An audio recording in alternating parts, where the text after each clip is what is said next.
კიდევ ერთხელ მოგესალმებით მეგობრებო, დილამშვიდობისა, მართლაც მშვიდობიანი ბედნიერი ლამაზი დღე მინდა ყველას გისურვოთ. დასაწყისი მართალია ცოტა არ იყოს ისეთი იყო აბობუქრებული, მაგრამ დავმშვიდდეთ, დავწყნარდეთ, ყველაფერი კარგად არის და განსაკუთრებით მე ახლა ეს შესავალი იმიტომ გავაკეთე ამ მშვიდობასთან დაკავშირებით, იმიტომ ჩვენ ყავს სტუმრად ფსიქოლოგი. ჩვენთვის ძალიან კარგად ნაცნობი და ასევე თქვენთვისაც უკვე ძალიან კარგად ნაცნობი ადამიანი, ფსიქოლოგი, არჩეულებრივ ქალბატონი ხათუნა მუზაშვილი. ხათუნა, დილამშვიდობისა, ძალიან დიდი მადლობა რომ მოხვედით ჩვენთან და იცი შენი მოსვლა, მოდი ასე თქვათ და მე მგონი ასეც არის, ყოველი ასე თქვათ შენთან შეხვედრა, დანახვა და ასე შემდეგ, ეს მომსწავლებელია იმის რომ რაღაც ახალი ხდება. ეს უკვე კი, ნამდვილად რაღაც ახალი ხდება და ძალიან გვიხარია, როდესაც ამ ახალის გაჟღერება სწორედ ჩვენი პირველი სამედიცინო რადიოდან მოხდება ხოლმე პირველად. ადრეც მაქვს ნათქვამი ჩვენი პირველი შეხვედრისაც, რომ ხათუნას სახელი გვარი და ასე თქვათ მისი საუბარი იმდენად დარჩა, არა, საუბარი ჩემს მეხსიერებაში იმდენად დარჩა, რომ დღიდან დაარსების ამბავს იმ ზღაპარს. ხათუნა რაბარიკით იყო და მე კიდევ მოწარსულში გადავედი, რის გამოც მოხდა ასე თქვა თქვენი გაცნობა და რადიოში მოსვლა. ის ამას იმდენად ისე შორეული საფუძვლები აქვს. დაახლოებით 1 წლის წინანდელი რომ აი რადიოს გახსნის დღიდან აი ეს გამიჯდა ფესვებივით, რომ თქვენ ჩვენი ხშირი სტუმარი უნდა იყოთ, მაგრამ მე ყველაფერი იქეთ იყო სამზარეულოს გავთქვა. გუშინ რაღაცას ისე დილა, კვირა, ყავის არომატი იტდ და ზუსტად ეს იყო რომ ამან განაპირობა როგორ მომწერე ხათუნა ყავის დილამშვიდობისა ეგეთი მომეწონა სურნელი მეცა და მშვიდობიანი დილის განწყობაც დაარჩეულებრივი მოვიდა და ზუსტად ეს იყო რომ აი გავიჭერე იმით რომ დამაკლდი პირდაპირ ეთერში მეთქი ეს მასეც აზრია დარწმუნებული ვარ რომ მსმენელსაც გარდა იმისა რომ წამოვიდა ახალი თემა რომელსაც მიუხედავად იმისა რომ ეს არის სამედიცინო რადიო ახლა სამედიცინოდან შორს რა თქმა უნდა გონება და ცნობიერება და ფსიქიკა შორს ნამდვილად არ არის მაგრამ სხვა რამეს ვიტყვი ძალიან ისეთი გამჯდარი ბანალური ფრაზაა ზოგადად დაავადებებში ყველა დაავადება საწყის იღებს ბავშვობიდან რა თქმა უნდა დღეს ჩვენ საუბრობთ ისეთ რაღაცაზე რაც ყველა ვარიანტში იღებს საწყის არა მარტო ბავშვობიდან არამედ ჩასახვის მომენტიდან თუ რა არის ეს რა სიახლეა რა პროექტზეა ლაპარაკი ну ამისთვის უკვე ეთერი თქვენთვის დაგვითმია პირველ რიგში მოგესალმები დილამშვიდობისა ყველას ვინც გვისმენს და ვინც არ გვისმენს იმათაც ნელ-ნელა შემოგვიერთდებიან კი ბატონო ძალიან დიდი მადლობა მოწვევისთვის მადლობა ესეთი შესავლისთვის მე ვზივარ და ვიყივი დღეს მართლაც საინტერესო თემა არ ესეთი ბანალური გამონათქვამი რომ ყველანი ბავშვობიდან მოვდივართ მაგრამ ყველას ბავშვობა არ ქონდა ისეთი როგორიც სურდა რომ ქონოდა. დასურველი. კი ბატონო, ჩვენ საუბრობთ პროექტზე, რომელსაც ქვია მშობელთა სკოლა. ერთი თვის წინ ეს პროექტი დაიბადა, მოგვივიდა აზრად და მინდა ვთქვა რომ კომპანია Viva San Giorgio აიტაცა და დღესდღეობით ეს მშობელთა სკოლა არის დაფინანსებული და ჯერჯერობით ღიაა ყველა მსურველისთვის. გრძელდება 5 დღის განმავლობაში და ნებისმიერ მსურველს შეუძლია მომბრძანდეს და მოისმინოს 5 დღიანი სალექციო კურსი, რომელიც შედგება ანუ ფაქტობრივად უფასო კონსულტაცია. კი ბატონო, ფსიქოლოგიური ნაწილისგან რეკომენდაციას ბავშვების აღზრდის შესახებ გაუწევენ მშობლებს პედიატრი მაია ღვანიძე და მედიცინის მეცნიერებათა დოქტორი მალხაზ ხარაბაძე. ანუ სანამ ეს საჩუქრად არის, ვთავაზობ რა რიცხვებია, თქვა და როგორ უნდა მოხდეს აქ ჩაწერა მოსვლა, ესეც თქვა ეს. კი ბატონო, ეს არის ორშაბათიდან პარასკევამდე 5 დღის განმავლობაში. კი, დღეს უკვე მეოთხე ნაკადი იქნება მშობელთა სკოლის. შეუძლია ნებისმიერ მსურველს დარეკოს ნომერზე 25-14-668-ზე და უბრალოდ მას ეწყვიან მისამართს დარეგისტრირდება და მობრძანდება. საათნახევარი მიმდინარეობს თითო დღის ტრენინგი და ძალიან ბედნიერები არიან, ჩვენ ძალიან ბედნიერები ვართ. პირველ რიგში მე, იმიტომ რომ მოგეხსენებათ რაღაცა იდეა როცა ჩდება ჩანასახში, ეს არის ლექსივით, სანამ ის არ დაიბადება, არ გასვენებს.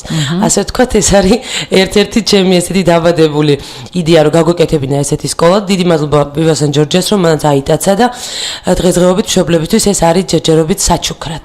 მოდი ხათუნა ისიც დავაკონკრეტოთ, აი დაახლოებით რა საკის ასე ვთქვათ ადამიანები უნდა ანუ შვილები ასაკი ამ შემთხვევაში მაქვს მხედველობაში რომ ის მშობელი რომელიც მოვა მისი შვილი რამდენი წლის უნდა იყოს იცით რაც შეეხება მშობლებს მოდიან ქალბატონები რომლებიც ფეხმძიმეთ არიან ან რომლებიც აპირებენ დაფეხმძიმებას და ჯერ არ გაუჩენიათ ბავშვი თუმცა ეხლა როცა ცოტა შევალთ ღრმად საუბარში თქვენ თავადაც დარწმუნდებით რომ ბავშვობის ტრავმებზე მუშაობა ბავშვობის ხუთი ტრავმა, რომელიც არის დომინანტი თემა ამ პროექტში.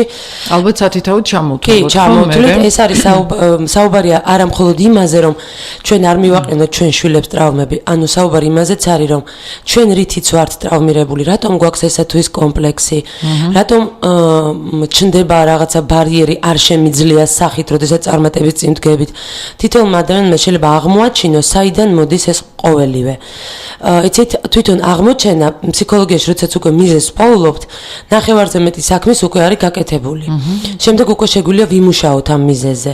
ანუ ნებისმიერ ადამიანს შეუძლია წარმოშობის მიზეზი იპოვოს თავისი თქვა წარუმატებლობის თუ რაღაც დაბრკოლებების. აი დაახმარება ლექცია როდის იწყება? მე ახლა აბსოლუტურად ჩემი ინტერესი მაქვს ამ შემთხვევაში, რომელ საათზე, ანუ დღის განმავლობაში ერთხელ არის ერთჯერადად დილის საათებში, თუმცა არის ხოლმე წინა კვირაც გქონდა 2-დან 4-მდე. იმაზე ცოტა ადრე იყო 11-დან პირველის ნახევრამდე. ანუ დრო ისე მოძრაობს. დრო ისე მოძრაობს, რომ მოვარგოთ ყველას. თუმცა გეგმავთ ერთი გავაკეთოთ შაბათ-კვირის, როდესაც იქნება ინტენსიური, ანუ 3 საათნახევარი შაბათს, 3 საათნახევარი კვირას. ანუ ვცდილობთ ყველანაირად მოვერგოთ. აი მან ჩაგიჭდებით. ერთი დღე მაინც. კი ბატონო. გემობრძანდით სიამოვნებით. მაშინ დავიწყოთ ალბათ სათითაოდ ჩამონთვლა იმ ხუთი ტრავმის, ჩვენ ესე თუ ეს მარტო ხუთია, ესეც უკვე კარგია და მეტი არ არის და იმ შეცდომების, რასაც ჯერ მშობლები ჩადიან და მე გადავხედოთ ჩვენს ბავშვობაში რა შეცდომა შეიძლება ყოფილიყო და აი კონკრეტულად იცით რა მინდა, აი რაზე აისახება ის რო ვთქვათ ვიღაც ადამიანი კარიერაში ვერ აღწევს წარმატებას, ის რო ვთქვათ კარგი განათლება აქვს მიღებული, მაგრამ აქ რაღაცა როგორ არის ქართულად კომპლექსი პალნაცანასი, არასრულფასოვნების კომპლექსი და მაინც მიუხედავად იმისა, რომ ბაზისი კარგია, გამომჟღავნება უჭირს. აი რაში ვლინდება ეს შეფერხებები? მოკლედ იმ ხუთი ტრავმის შესახებ გვესაუბრეთ. რაში ვლინდება გარეგნობიდან დაწყებული, დაავადებებით დამთავრებული და ტერმინებით, როგორ საუბრობენ ეს ადამიანები, დაწვრილებით შემიძლია ყველაფერი მოგახსენოთ, უბრალოდ რამდენად გვეყოფა ეთერი. გვეყოფა. ძალიან კარგი. კარგი, დავიწყოთ ბავშვობის ხუთი ტრავმიდან. პირველ რიგში მინდა პატარა შესავალი გავაკეთო, იმიტომ რომ როცა ჩამოვთვლი ხოლმე ამ ხუთ ტრავმას, პირველ რიგში, ასე ვთქვათ, ცოტა უკიდურესი რეაქცია აქვთ ხოლმე და ადამიანებს და ფიქრობენ, რომ აი რა მიქნა მე ჩემო მშობელმა. მინდა ვთქვა, რომ ადამიანებს, რომლებიც არასოდეს არ იყვნენ ტრავმირებული, ჯერ ეგეთი ესეთი ადამიანი არ არსებობს. და ნებისმიერი ტრავმა ანვითარებს ჩვენში გარკვეულ იმუნიტეტს, გამძლეობას. და ადამიანები, რაც უფრო მეტი ტრავმის გადამტანები არიან, მით უფრო არიან ხოლმე ძლიერები. ამიტომ ნუ შევხედავთ ამას, რომ აი ჩვენ რაღაც მშობელმა არ იცოდა როგორ უნდა მოგქცეო და ასე იფიქრა თუ ისე გაგვიკეთა და ამიტომ ვართ ჩვენ ესეთი ბჭყალებში უბედურები. თან როგორ გვიყვარს გადაბრალება ჩვენი გადაბრალება გვიყვარს და იმიტომ ვსაუბრობთ ამ ხუთ ტრავმაზე, რომ უბრალოდ ცოტა უფრო ფრთხილად ვიყოთ. თუნდაც იმიტომ, რომ ჩვენ თვითონ არ დავუშვათ მე ეს შეცდომა. ჩვენ თვითონ ცოტა უფრო ფრთხილად ვიყოთ, თუმცა ტრავმის გარეშე მაინც არ გამოვა.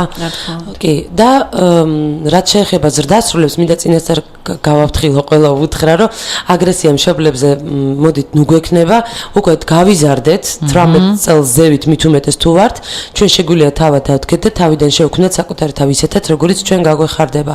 უბრალოდ ვიცოდეთ საკუთარი ასე სუსტი, ცოტა ხმამაღალია მხარეები, ნაკლებად ძლიერი მხარეები, რადგან უბრალოდ გავითვალისწინოთ და მოუფრთხილდეთ ამ მხარეებს, მეტი არაფერი. და თან თუ გავითვალისწინებთ იმას, რომ როდესაც ჩვენ გვჭირდება ცხოვრებაში რაღაცა სიძლიერე, ჩვენ გვეძლება პრობლემები იმისათვის, რომ განვავითაროთ სიძლიერე, შეგვიძლია იმ კუთხითაც შევხედოთ, წინასწარ შესავალს ვაკეთებ, რომ ესა თუ ის ტრავმა სწორედ განმავითარებელი იყო. ვაქცინაცია. კი, ერთ-ერთი ვაქცინაცია, კი, აბსოლუტურად სწორი ფორმულირებაა. მოდით დავიწყოთ ბავშვების ხუთი ტრავმიდან. ეს ჩვენ საუბრობთ ჩასახვის წამიდან დაახლოებით 6-7 წლამდე. ამ დროს ხდება ფაქტიურად ბავშვის ფსიქიკის ჩამოყალიბება, კომპლექსების ჩამოყალიბებაც, თუ ტრავმირებაც, ასე ვთქვათ, პირველი ვაქცინაცია, როგორც ეკა მახსენა და შემდეგ უკვე 6-7 წლის შემდეგ ხდება განვითარება ყველაფერი იმისა, რაც ჩაიდო ბავშვში. Ну, ძირითად შემთხვევაში, რა თქმა უნდა, ყველაფერი არა, ფსიქიკას გულისხმობ. პირველი ტრავმა შესაძლებელია წარმოშობილი იქნას ჩასახვიდან დაბადებამდე და ამ ტრავმას ეძახიან უარყოფის ტრავმას. დაბადებამდე საკუთარი სქესის მშობლისგან. ეს ხდება იმ შემთხვევაში, როდესაც ბავშვი ჩაისახა, მშობელმა გაიგო ფეხმძიმობის შესახებ და თავის სქესის მშობელს, ანუ იმ სქესის მშობელს, რა სქესისაც ბავშვია, არ უნდა ეს ბავშვი. სხვათა შორის ძალიან ვარ გახარებული იყო პერიოდი, როდესაც ხდებოდა ძალიან ნაადრე ვადაზე ორსულობის სქესის დადგენა და ამის გამო აბორტის გაკეთება. ეს აიგრძალა, რამდენადაც ჩემთვის არის ცნობილი და ვარ ძალიან მოხარული. სქესის გამო ბავშვის უარყოფას ანუ ბავშვი გრძნობს ხათნა. ნუ ის უნდა ბავშვი ყველაფერს გრძნობს, ანუ თქვენ რასაც მივირთმევთ, ხო, ფაქტიურად ისიც იმას მივირთმევთ, ჩვენ რასაც ვფიქრობთ და განვიცდით, ის აბსოლუტურად იგივეს გრძნობს. და აი ეს ტრაუმა აყალიბებს მერე უკვე პიროვნებას გარკვეულწილად. თუმცა ალბათ ისიც უნდა ითქვას ახლა, რომ აი საკუთარი გამოცდილებიდან მინდა ვთქვა, რომ სანამ იგივე იმ ეკოსკოპიაზე წავიდოდი, ზუსტად ვიცოდი, გოგო უნდა ყოფილიყო თუ ბიჭი, არ ვიცი ახლა ეს. მეც როგორ არის შენდა განსაკუთრება. პრინციპში ორივე აი ვიცოდი, ვინ იქნებოდა, აი ვიცოდი, ნამდვილად ვიცოდი. გეთახმები მაგაში აბსოლუტურად ნაცნობი გზნობა. შემდეგ ხათუნა. კარგით, ანუ კიდევ რა შემთხვევაში შეიძლება წარმოიშვას ეს პირველი ტრავმა. არის ხოლმე ძალიან ისეთი მარტივი, უვნებელი ფრაზები, უვნებელი აზრები, რომელსაც უბრალოდ ადამიანები აზრს არ ატანენ. მაგალითად, როდესაც ბავშვი უკვე ჩასახულია და დედა დარდობს, რომ ნუ კარგი გავაჩენ, მაგრამ რა დროს ეს იყო, ეხლა ჯერ უნდა მესწავლა, ჯერ უნდა კარიერა გამეკეთებინა. როდესაც დედას თავისი კეთილის მსურველი მშობლები თუ მეუღლის მშობლები ეუბნებიან, რომ აი რა გინდოდა ჯერ და სხვა საქმე მოგეგვარებინა და ასე შემდეგ. ეს უკვე ხდება ბავშვის ტრავმირება. და თან ყველა საინტერესო არის ძალიან ხშირად ქალბატონები, ცოლები მეუღლის მოსაწონად ელოდებიან ხოლმე კონკრეტულ სქესს. და არაცნობიერებენ, უბრალოდ არიციან, რომ ამით შეიძლება მოხდეს იმ ადამიანის ტრავმირება, რომელიც არის მათი სისხლი და ხორცი, რომელიც არის პატარა 2 კვირის, 3 კვირის და წარმოიდგინეთ რაღაცა გარკვეულ პერიოდამდე ეს პატარა ნაყოფი სულ არის სტრესში, რომ დღეს მოკლავენ თუ ხვალ მოკლავენ. იცით, როდესაც ბავშვი იბადება, შეუძლებელია შემდეგ არ კონდეს პროტესტი. ესეთ ბავშვებს საკუთარი სქესის მშობლებისადმი ყოველთვის აქვთ პროტესტი და თავადაც არიციან რატომ, აი უნდათ შეურიგდნენ თავის მშობელს, მაგრამ მოდის გაუცნობიერებელი აგრესია. ყოველთვის ეწინააღმდეგებიან. ეწინააღმდეგებიან ყოველთვის და ეს მიდის ესე ვთქვათ, ძალიან მტკივნეულია თითოეული ოპონირება. მოდით ახლა ვნახოთ როგორ გარეგნობა როგორი უყალიბდებათ ამ ადამიანებს. უკვე ადამიანებს. სხეული არის ხოლმე ვიწრო, სახე ხშირად მსხვილი და ასიმეტრიული, კანი მონაცრისფრო, მხრები შეკუმშული და მკერდის ძვალი ჩაზნექილი. იცით, ეხლა რო ხწერ თუ ცოტა ხატოვნად წამიგეთ, შეიძლება იცნოთ ადამიანები თქვენს გარშემო და გადაამოწმოთ, კითხოთ შემდეგ მათ რა ხდებოდა მათ ცხოვრებაში. ესენი არიან ადამიანები, რომლებიც შეგვიძლია გარეგნული მაჩვენებლით გამოვარჩიოთ ძალიან მარტივად. ალბათ ყველას გვინახავს ადამიანები, ვისაც თვალის გარშემო ბუნებრივად მოყვება თითქოს მოცისფრო ჩრდილი უსვია. ჩაშავებული თვალი, მაგრამ არა იმის გამო, რომ იმან ვერ გამოიძინა ან ინერვიულად, თვითონ ბუნებრივად ესე ხდება. ეს არის ნიშანი იმისა, რომ ამ ადამიანის ცხოვრებაში პირველი ტრავმა უკვე არსებობდა. ანუ მოხდა ეს სტატისტიკა ეს არის ამერიკელების სტატისტიკა, აბსოლუტურად გამოკვლეული ჩვენს. რამდენ წლიანია, რამდენ ადამიანს არ გვაქვს ესეთი მონაცემები? იცით, ალბათ არის, მაგრამ სამწუხაროდ მე არ წამომიღია. ეს არის ამ სტატისტიკით და ამ ტრავმებით ძალიან ბევრ პროექტში ხელმძღვანელობთ, იმიტომ რომ კონკრეტული ტრავმირებული ადამიანები შემდეგ კონკრეტულ პროფესიაში გამოდგებიან, ამიტომ კადრების შერჩევასაც კი ვაკეთებთ ხოლმე ამ ტრავმები და იდეალურად მუშაობს. გასაგებია. ახლა მოდით გავაგრძელოთ, ხო? აი ამ ადამიანებს კიდევ აქვთ დამახასიათებელი, რომ არიან ასიმეტრიულები. მე არ გულისხმობ, ეხლა რომ აუცილებლად ულამაზო უნდა იყოს, მაგრამ მთლიანობაში რომ შევხედავთ, გვაქვს შეგრძნება, რომ თითქოს სხვა სხეულს სხვა თავი ადგას. აი რაღაც ესეთი. თვალები პატარა და მორბენალი. აი თითქოს თვალი დარბის ციმციმებს. ხო, მოლურჯონი ღაბი თქვით. ეხლა ხმა სუსტი აქვს და უსუსური. ადამიანი უარყოფის ტრავმით იქცევა როგორ? როდესაც არის საზოგადოებრივი თავშეყრის ადგილები, ის ყოველთვის დროზე ადრე ტოვებს სიტუაციას. თქვენ ალბათ გყავთ ნაცნობები, რომელიც სისტემატიურად, სადაც არ უნდა იყოთ, იმიზეზებენ რაღაცას და დროზე ადრე მიდიან, ანუ ბოლომდე არ რჩებიან. ეს არის ფაქტიურად უარყოფით ტრავმირებული ადამიანები გაქცეულის ნიღაბს ირგებენ. მას უნდა რომ გაიქცეს სიტუაციიდან. იცავე, ეხლა მორბენელ თვალებზე რომ საუბრობდით, იცი გამახსენდა ძალიან ხშირად ყოფილა ხოლმე დახასიათება, გამახსენდა კიდე ფილმი Body Language, ანუ სხეულის ენა, ეს ცნობილია, ხო? ეს არის დამახასიათებელი იმ ადამიანებისთვის, რომელიც რაღაცას გატყუებს თითქოსო. ანუ აქ ცოტა სხვა დეფინიცია აქვს მიცემული და იმით არის საუბარი ერთჯერად თვალის ეს არის მუდმივი ხასიათის, კი. კი ბატონო, ძალიან ხშირად ხმარობს ფრაზებს არარაობა, ცარიელი ადგილი, არავინ, არ არსებობს. უარყოფა ესე იგი რაღაცა. კი, უარყოფა. ძალიან ხშირად ხმარობს ამ ფრაზებს. ფაქტიურად ამ ფრაზებით საუბრობს. მინიმალისტური მოძრაობები აქვს და რაოდენ საოცარიც არ უნდა იყოს, აი გასაუბრებებზე. ესეთი ადამიანი როდესაც შემოდის და თქვათ დგას საკმაოდ ესეთი ფართო ტახტი, ის აუცილებლად ჯდება პატარა ადგილზე. იკავებს ძალიან პატარა ადგილს, იმიტომ რომ ბავშვობიდან აქვს შეგრძნება, რომ მოკრძალებულად, რომ ვიღაცას უშლის ეს ადამიანი. და უნდა პატარა სივრცე დაიჭიროს. ნუ წარმოიდგინეთ, გინახავთ ალეპაც სკამზე ძალიან პატარა ადგილზე ჩამოჯდება, თუმცა სკამი მისია და თავისუფალია. უყვარს ჯდომა აკეცილი ფეხები, ფაქტურად ფეხები თუ არ აკეცა, ისე ვერ ისვენებს. ამ ადამიანებს ახასიათებთ სრულყოფისაკენ სწრაფვა. ისინი ნაკლებად აქცევენ ყურადღებას თავიანთ გარეგნობას. სულ ეშინიათ, რომ მოწოდების სიმაღლეზე არ აღმოჩნდებიან გარკვეულ ასაკში და ამიტომ მაქსიმალურად, რა თქმა უნდა, გენეტიკას და აღზრდასაც გააჩნია, მაგრამ ძირითადად არიან ინტელექტუალები. თუმცა არ უყვართ მაკიაჟის კეთება, მათ არ უყვართ, რომ გამოირჩეოდნენ. ისინი ჩვენ შეგვიძლია ვიპოვოთ მრავალრიცხოვან დარბაზებში, ისინი სულ ვიღაცას ეფარებიან. აი თუ ოდესმე პრეზენტაციას ატარებთ ან სცენაზე დგეხართ და თქვენ წინ არის დარბაზი, ვის სახესაც ვერ ხედავთ და ვიღაცას ეფარება, ეს არის ეს ადამიანი. ეს არის ტიპაჟი. კი, რომელიც სულ იმალება და არ უნდა, ასე ვთქვათ, იყოს წინა პლანზე წარმოჩინებული. თავის წარმოჩენა არ უნდა. არ უნდა. და აქ არის ადღე შიში რომ არ აღიქვან არასწორად, ხო? რაღაც ასეთია მე მგონი. მას საერთოდ არ უნდა რომ დაენახოს ვინმეს, იმიტომ რომ არ მიიღოს უარყოფა. იმიტომ რომ მისთვის ყველაზე მტკივნეული არის უარყოფა. ეხლა რას ქვია უარყოფის ტრავმა? ვიღაცისთვის შეიძლება, აი მაგალითად ჩემთვის მე სხვა ტრავმა ვარ, თქვენ შეიძლება აღმოაჩენთ საუბრის დროს. ჩემთვის ვიღაცამ რომ უარმყოს, ეს ჩემთვის მაქსიმუმ როგორი საყვარელი ადამიანიც არ უნდა იყოს, შეიძლება იყოს 3 დღის გადასახარში, ძალიან მარტივად რომ ვთქვათ. მაგრამ ამ ადამიანისთვის უარყოფა შეიძლება გახდეს ღრმა დეპრესიის მიზეზი, იმიტომ რომ ეს ჭრილობა არის ღია. გამომდინარე აქედან ადამიანებს თქვათ, აი ღალატზე როცა გასაგები რომ ღალატი არ არის ეს სიამოვნო მეუღლის, მაგრამ არიან ადამიანები, რომელსაც იმდენად ძლიერი რეაქცია აქვს და იმდენად ღრმა არის ხოლმე დეპრესია, რომ წლები ვერ გამოდიან. ეს იმიტომ რომ ეს არის უკვე სხვა ტრავმა, რომელსაც მიტოვების ტრავმა, ღია ჭრილობა. აქედან გამომდინარე ეს ადამიანები უარყოფას განიცდიან ძალიან მტკივნეულად, სულ არიან კონფლიქტში საკუთარი სქესის მშობლისგან და აქვთ ანუ გარკვეული დაავადებებიც უყალიბდებათ მათ აქედან გამომდინარე. დაავადებები არის ცნობილი? კი, ეხლავე ეს არის დაავადებები, ტიპიური დაავადებები არის ალერგია, დიარეა, გულისრევის შეგრძნება აქვთ გამუდმებით. აი რაღაც რომ არ მოსწონთ, უჩნდეთ მარტო საკვებზე არ არის ლაპარაკი და არ არის იმაზე, რომ აუცილებლად სანაღლო გზები უნდა ქონდეს გასაწმენდი ამ ადამიანს.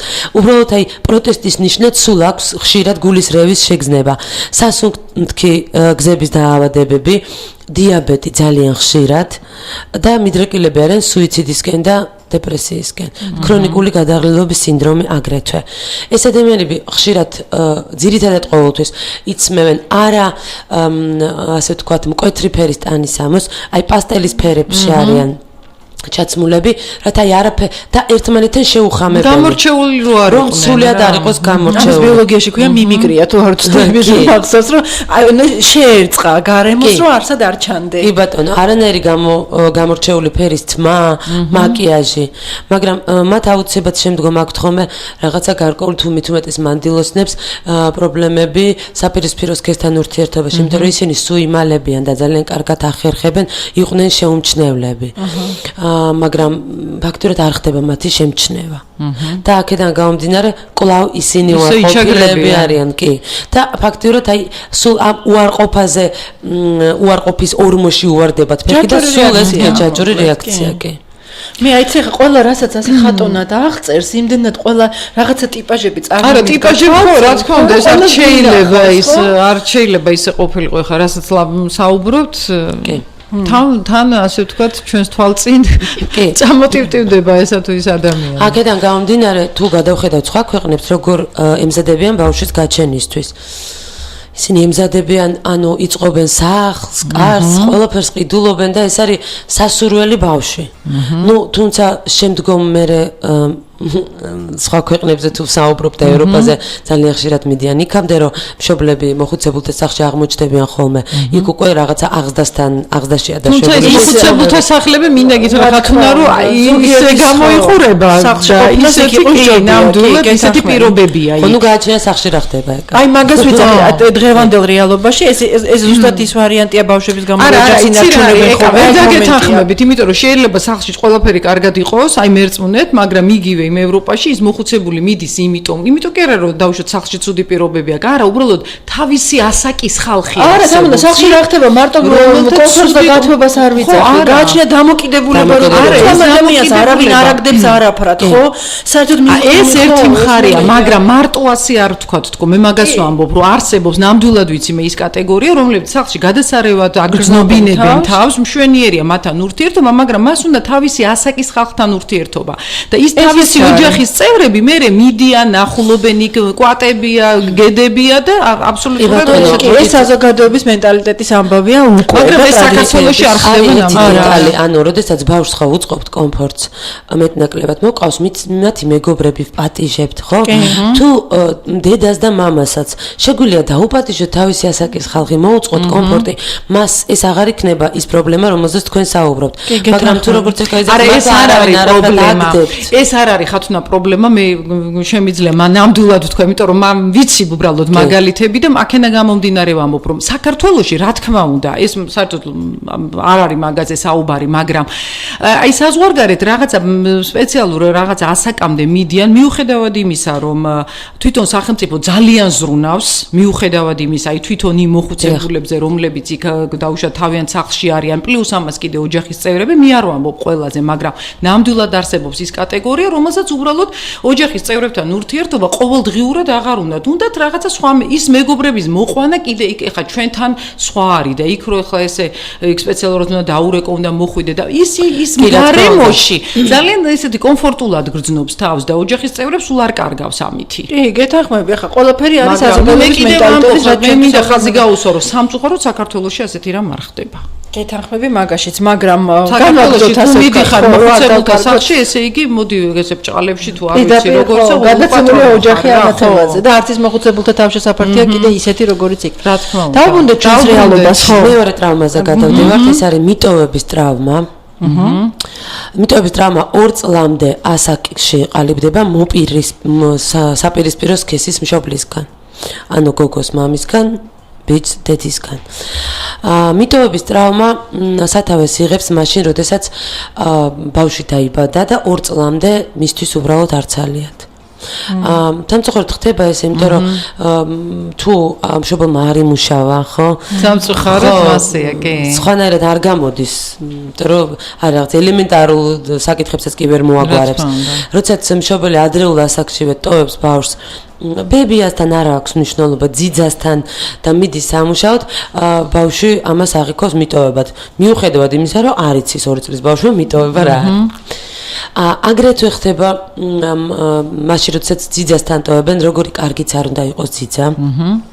იმიტომ რომ სამწუხაროდ აი კიდე თუ ძიძებზე განვავრცობთ ცოტა ორი სიტყვით და ვისაუბრებთ, ძიძა არ არის ეს პროფესია.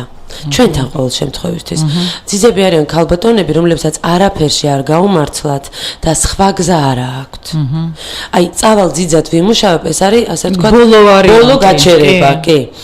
და ძირითადად არიან ქალბატონები, რომლებიც ან სახლი არ აქვს, ან კარიერა აქვს, ან რაიონიდან ჩამოვიდა და ეს არის მისთვის უკიდურესი ფორმა. საარსებო წყარო და ის მუშაობს ძიძად და ანუ ყოველ დღე თუ არ იძახის ფიქრობს მაინც რომ რა დააშავა მან რომ მოუწია ძიძად მუშაობა. და რამდენი გვინახავს ინტერნეტში ფარული კამერით გადაღებული რას უშვება ეს ძიძა. კი და რომ თუ ყვარდეს ამ ძიძას ბავშვი, ხო თუ ის თulis რომ ეს მისთვის არის სასჯელი. ცხოვრების ეს უკვე ბავშვისთვის ტრავმაა. კი, ეს უკვე ბავშვისთვის ტრავმაა. შემდეგ და აქედან გამომდინარე მიტოვების ტრავმა უყალიბდება ბავშვს. ასევე უყალიბდება მიტოვების ტრავმა ბავშვებს, როდესაც 2 წლამდე ასაკში ძალიან დიდი ხნით აგზავნიან ხოლმე მაგალითად დასასვენებლად ბებიასთან სოფელში, 1 თვით, 2 თვით, 2 წლამდე ბავშვს. ეს მისთვის არის სრული ტრაგედია. იმიტომ რომ მას ეს არ ესმის და უბრალოდ ის რომ მშობლის ენერგეტიკას არის მოკლებული მშობლის ველში ყოფნას უკვე ეს მისთვის არის ძალიან სერიოზული ტრავმა. ამ ტრავმით, ასე ვთქვათ, ტრავმირებული ადამიანები მათაც აქვთ გარკვეული დახასიათება, მაგრამ პირველ რიგში მინდა გაუსვა ხაზი, რომ სამწუხაროდ თითოეული ჩვენთაგანი იცნობს ქალბატონებს, რომლებიც მეუღლის ოჯახში იტანენ სისტემატურად ცემას. ეს არის ერთადერთი ფსიქოტიპი, რომელიც ცემას იტანს, ოღონდაც არ მიატოვონ. სად ყოფილა ძაღლის თავი? ხო, რომელიც არის იმდენად მიჯაჭვული, ცოტა ფანატიზმისკენ მიდრეკილი, რომ აი ყველაფერს ეჯაჭვება, ძალიან მტკივნეულად განიცდის, რომ შეიძლება ვინმე ან მეუღლე მისგან წავიდეს, თუნდაც მეუღლე იყოს ტირანი. აქედან გამომდინარე ურჩევნია, რომ დარჩეს ტირანოს, არ მიატოვონ, ან იმიტაცია არ შეიქმნას მიტოვების, ბოლო თვითონ ხო შეუძლია ტირანი მეუღლე მიატოვოს. რა თქმა უნდა. ხო, აი შეუძლია აიტანოს აბსოლუტურად ყველაფერი. ეს არის ასევე კატეგორია, რომელსაც ძალიან უყვარს ხელით შეხება, ფიზიკურად, თუნდაც მოფერება და ბავშვები ამ ტრავმირებულები ძალიან ხშირად თუ მათ არ ეფერებიან ფიზიკურად, არ იხუტებენ გულში, აკეთებენ ყველაფერს იმისთვის, რომ თუნდაც დაარტყან. აი ხშირად მომისმენია მშობლისგან, რომ აი ყველაფერს აკეთებს იმისთვის, რომ გამოვიყვანოს წყობიდან და ხელით შევეხო. ნუ ხო გასაგებია თვითონ ხელით შეხებაზე ხა აღარ დავირო, არ შეიძლება ხელით შეხება და დამთავრდა, მაგრამ ამას აკეთებენ მშობლები. ეს არის ეს კატეგორია, რომელსაც უნდა იმდენად უნდა რომ ხელით შეეხო, იმიტომ რომ ხელით შეხება სხვანაირადაც შეიძლება. სხვანაირადაც შეიძლება. ის კონტაქტს ამყარებს ფაქტიურად თulis რომ საჭიროა, როცა ხელით ეხებიან. ამიტომ ახლა მინდა მშობლებს მივცერ რჩევა ისეთ მშობლებს, რომლებიც წიძახიან, რომ აი სანამ ხელით არ შევეხები, არ ჩერდება. იმის მაგივად რომ დაარტყათ, ჩაეხუტათ და იქნება აბსოლუტურად იგივე ეფექტი. აი აბსოლუტურად იგივე ეფექტი 100-დან 100 შემთხვევაში. ეხუტები და ეუნები მე შენ მიყვარხარ და იგივე ეფექტი აქვს, რასაც როცა ურტყავ. ამიტომ მე მგონი იმდენად და მზა რეცეპტია, რომ არ ღირს ხო, რომ რაღაც პატარა ადამიანს, რომელსაც ვერევით, სულ ამას ვიმეორებ ხოლმე. არ შეიძლება ადამიანს დაარტყან მოთემ დრო ერევი. მესამე ტრამვა ხათვდა. ცით, მოდით მეორე ტრამვას ცოტა ავღწევ. არა, მე უბრალოდ არა რაღაც შევხედე დროს და მაგიტო მესამე ტრამვა თუ დაგვრჩება მე დაუბრუნდეთ ისე რომ მოვასწროთ. დამცირების ტრამვა. რომელიც არის იმ სქესის მშობლისგან, რომელიც არის ბავშვის აღზრდით დაკავებული 3 წლამდე. ეს არის ქართულ ტრავმას ვეძახი ამას, იმიტომ რომ საქართველოში ძალიან ბევრია ამ ტრავმით ტრავმირებული. ესენი არიან ადამიანები, რომლებსაც ძალიან ძაფრად აქვთ განცდილი, რომ რაღაცა რაც მათ გააკეთეს 3 წლამდე, ეს არის სირცხვილი. 3 წლამდე ფაქტიურად ვითარდება ბავშვის შემოქმედებითი პოტენციალი. და როდესაც ბავშვი, თქვათ, ადგება და რაღაცას კედლებს მოხატავს, მას გონია, რომ უნდა საჩუქარი გაგიკეთოთ და თქვენ უნდა გაგეხარდეთ, რომ ყვავილი დაგიხატათ თქვენს ევრო გარემონტებულ სახლში. და რა თქმა უნდა, თქვენ ისტერიკაში ვარდებით, ხო? აი ეს არის სწორედ ეს ტრავმა. ასევე როდესაც ბავშვი მაგალითები მომყავს, რომელიც უკვე მქონია პრაქტიკაში. მშობელს ეუნება, რომ იცი რა დედა, მე მიყვარს ის ჩემი ვიღაცა ბაღელი ან მეზობელი, ხო? და არავის არ უთხრა. და დედა ეუნება, კარგი და უცებ ბავშვი ხედავს, როგორ მოუტრიალდა და ტელეფონზე როგორ უყვება, რომ იცი რა შეყვარებული ყავს. ან გიყვარს არა ის რა დრო შენი სიყვარულია.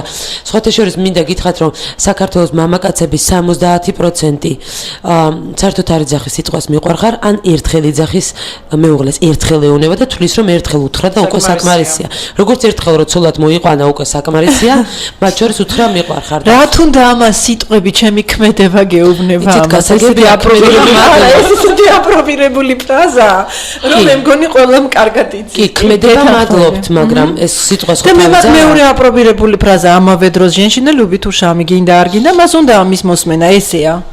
კი ბატონო, კი. და ეს არის კომპლექსი, რომელიც არის ქართული კომპლექსი. ჩადებული ბავშვები. კი, ესეთი ადამიანები არიან სიმრგვალისკენ მიდრეკილები. არიან ასე ვთქვათ, სხვებისთვის გააკეთებენ ყველაფერს, აქ მაკაცობის მას მინდა გაუსვა ხაზი. იგზე ამ წერილს. კი, თავისას ყველაფერს დათმობს, ოღონდ ვინმე სჭირდებოდეს. მათ თუ ეტყვი რომ მე შენ მჭირდები, ის ყველაფერს დატოვებს, დააყრის თავის საქმეს და გამოიქცევა შენ დასახმარებლად, იმიტომ რომ ეს კომპლექსი რომ ის ვიღაცას დაჭირდა. ასევე ესეთი ადამიანები მიუხედავად იმისა რომ არიან მასიურები, ირჩევენ პატარა მანქანებს, რომლებშიც ძლივს ეტევიან. აი მანქანით თუ გზავრობთ შუქნიშანზე, შეგიძლიათ გაიხედეთ, გამოიხედოთ და მომენტალურად იპოვოთ ესეთი ადამიანები. და ესეთი ადამიანები გვაქვს გადავიდე შემდეგ ტრავმაზე ვიზღუდები. ჩვენ გვაქვს 10 წუთი გვაქვს სათნა. და ძირითადად ეს ადამიანები სულ უნდათ რომ ვიღაცამ გაუკეთოს საქმე. ანუ ხშირად მოგისმენიათ ქართულ სივრცეში რომ ეხა გადავრეკავ და გავიგებ. სამსახური გამიკეთა, მომაწყო. აი ეს ფრაზები არის რაც არის ქართული ფრაზები, იმიტომ რომ აი ის რომ მე ავდგე და მე გავაკეთო, ამის აცილება ხდება. უცებად ვიღაცამ უნდა დაარეკოს რომ მე იქ მივიდე. მე ვერ მივალ და ვერ ვეტყვი გამარჯობათ. ვიღაცამ უნდა გამიკეთოს სამსახური და ეს არის ყველაზე ქართული ტრავმა და ის რომ დღეს ქართველი მამაკაცებს ძირითადად ელოდებიან რომ გაუკეთებს ვიღაცა სამსახურს, მადლობა ქართულ დედებს, ქართულ დედის კულტს. ანუ რა ერქვა ამ მესამე ტრავმას ერთი სიტყვით? დამცირების ტრავმა. კი. ღალატის ტრავმაზე მინდა გადავიდე. და მაკონტროლებლის ნიღაბი ესენი არიან საპირისპირო სქესის მშობლიდან 6 წლამდე 4-დან 6 წლამდე, როცა სექსუალური ენერგია ფაქტურად ვითარდება, ბავშვმა აღიქვა, რომ არა უშავს გავატაროთ.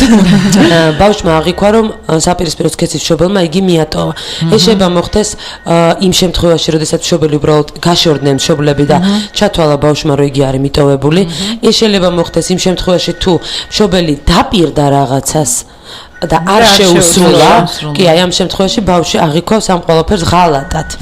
ღალატის ტრავმა ეს არის საქართველოს ცოტა მენტალიტეტის ხვანერად გვიწყობს ხელს. ეს არის ზოგადად ყველაზე აღვირახსნილი ფსიქოტიპი. ეს არის ფსიქოტიპი, რომელიც სულ იტყვილება, იმიტომ რომ ის მოატყვილეს და თვითონაც ვერ ხვდება რომ იტყვილება. ესენი არიან ძალიან კარგი დირექტორები და ხელმძღვანელები, ყველაფერს უნდა აკონტროლებდეს, ძალიან დამაჯერებელი ადამიანი, რომელსაც მაშინაც კი დამაჯერებელია, როცა თვითონ არ ჯერა, კი. და თუ მამაკაცებზე ვისაუბრებთ, აი ეს მამაკაცები, რომლებსაც ყავს უამრავი საყვარელი. ხო, ვიცნობთ ეგეთ მამაკაცებს. კი, ეს არის სწორედ ეს ფსიქოტიპი და შემდეგი ტრავმა, ეს არის უსამართლობის ტრავმა, რომელიც თავის სქესის მშობლისგან ვითარდება 7 წლამდე და ეს შეიძლება მოხდეს რა შემთხვევაში. მაგალითად, თუ ბავშვს შერცხვა თავისი სქესის მშობლის რაღაცის გამო. აი მაგალითად, როდესაც სხვებს ყავთ ძალიან ახალგაზრდა მშობელი და მას ასაკოვანი და სკოლაში კითხეს, ეს შენი ბებია? და მას შერცხვა. ან მაგალითად, როდესაც სხვის მშობლები ძალიან კარგად გამოიყურებიან და მისი დედა არის რაღაც წარმოდგენილი ხალათით, იქ სადაც არ უნდა იყოს, რაც ძალიან ხშირია ხომ სამწუხაროდ საქართველოში. კი, და მოუწესრიგებელ მდგომარეობაში. ან როცა ბავშვს ყავს სხვა ეროვნების დედა. ბავშვი სწავლობს წერას და აღმოაჩენს, რომ მან იცის ქართული წერა და დედამ არა. ეს მისთვის არის რაღაც ავტორიტეტის მსხვერპლება, ასე ვთქვათ. და ეს ტრავმა ყალიბდება, ესენი არიან ძალიან, ასე ვთქვათ, აწყობილი, ფაქტურად იდეალურისკენ მიახლოებული სხეული უყალიბდებათ ადამიანებს, ამ ადამიანებს და ფაქტურად სულ უნდა იყოს იდეალურ ფორმაში. თითქოს აი კომპენსირება იმით, რომ შერცხვა მშობლის გამო უნდა გააკეთოს თავად. ეს ადამიანები არიან ძალიან კარგი პრეზენტატორები. სულ როცა არ უნდა კითხო, სულ კითხვაზე როგორ ახარ პასუხობენ ფანტასტიურად. მაგრამ ამის იქით იმალება ტკივილი, რომ სულ აქვთ კომპლექსი, რომ ისინი არ არიან სათანადო სიმაღლეზე და ისინი არ გამოიყურებიან კარგად და რომ შეიძლება მათ რაღაც არ იცოდნენ, ამიტომ არასრულფასოვნების კომპლექსი ამ შემთხვევაში კარიერულ ზრდას კი უწყობს ხელს, მაგრამ უკმაყოფილება საკუთარი თავით სულ არსებობს. ეს ადამიანები სულ ატარებენ მაღალქუსლიან ფეხსაცმელს და ისეთ ტანსაცმელს, ანუ რომელიც არაკომფორტულია, აი უნდა უჭერდეს ტანსაცმელი.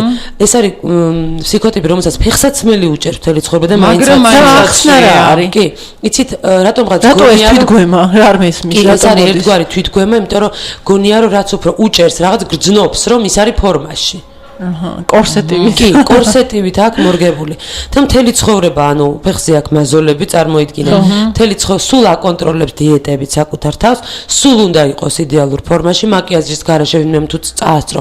ეს არის მისთვის ძალიან დიდი ტრაგედია და იმდენად ეს ფორმა აქვს მორგებული რაღაც კორსეტი, რომ ძალიან უჭერს გრძნობების გამოხატვა. და ფაქტობრივად ძალიან მომხიბლავია, მაგრამ მამაკაცები რაღაც დისტანციაზე ჩერდებიან, იმიტომ რომ სითბო მისგან არ მოდის. მან არ იცის სითბოს გამოხატვა, იმდენად ხელოვნურად ყავს თავისი თავი შექმნილი.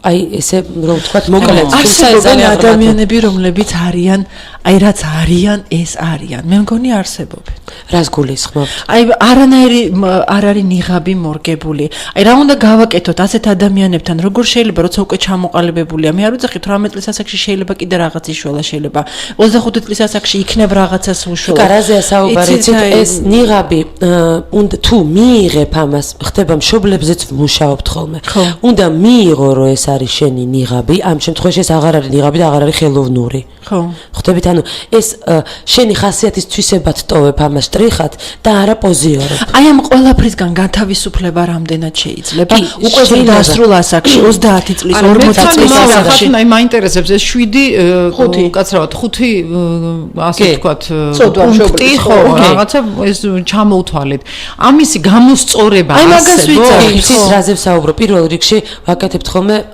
მშობლების პატიებას არსებობს ჯერ კარგია რომ არ იყოს საჭირო თუმცა აი ხა შეიძლება ჩამოთვალე ამ ხუთიდან რაღაც აი ცოტა რაღაცეები შეიძლება და იგივე მე ჩემში რაღაცეები არ მომეჩი არ გქონდა თორე ზუსტ აღწერილობას იპოვიდით საკუთარ თავის რომელიღაცა კონკრეტულში შეიძლება ყველაში 80% დაემთხება განთავისუფლება შეიძლება პირველ რიგში მშობლების პატიებით და უნდა განთავისუფლდეთ იმისგან რომ ვიღაცა მოდესღაც ყური აგვიწია თუ ასე შემდეგ რომ უკვე დიდები ვართ უნდა გავიზარდონ შემდეგ ხდება ამისი აღიარება და მორგება რომ ხო მე ესე ვიქცეოდი და მე ეს ნიღაბი მაქვს და ხდება ამის მიღება ხასიათის თვისებად ანუ რაღაცა დოზით დატოვება მაგრამ ეს აღარ არის ნიღაბი ეს აღარ არის დროშა რომთაც ადამიანი ხელმძღვანელობს და მხოლოდ აი ამ შემთხვევაში ხდება ის ვინც არის ანუ რომ იყო ვინც ხარ და კომფორტულად იყო ამ შენ მდგომარეობაში და ეს ყველაფერი გაწყობდეს იყო ბედნიერი ხდები და რაღაცა ტკივილის გამო არაკეთებდი ამას კი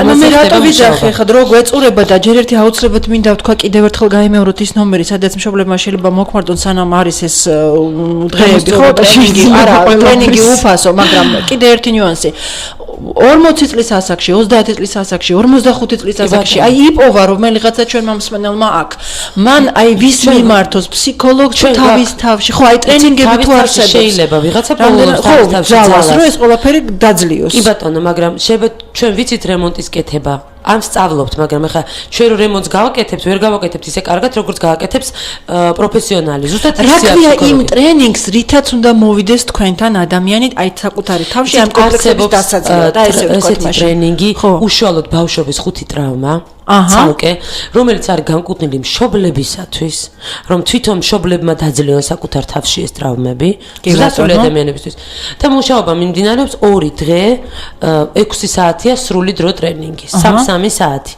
იქ არის უკვე მუშაობა ამ ტრავმის შედეგებზე დაძლევა მიიღება ამ ყველაფრის და მდგომარეობიდან გამოსვლა. მაგრამ რასაც ჩვენ საუბრობდით მშობელთა სკოლა, იქ უბრალოდ ინფორმაციაა მიწოდებული ამ ყველაფრის შესახებ, რომ ბავშვებს რაც შეიძლება ნაკლები ტკივილი მიაყენონ. ეს არის მშობელთა სკოლა, ნომერი არის 25 14 668 შეუძლიათ დარეკონ, მათ აუხსნიან სად უნდა მობრძანდნენ, ჩაეწერონ და 5 დღიან ტრენინგს დაესწრონ.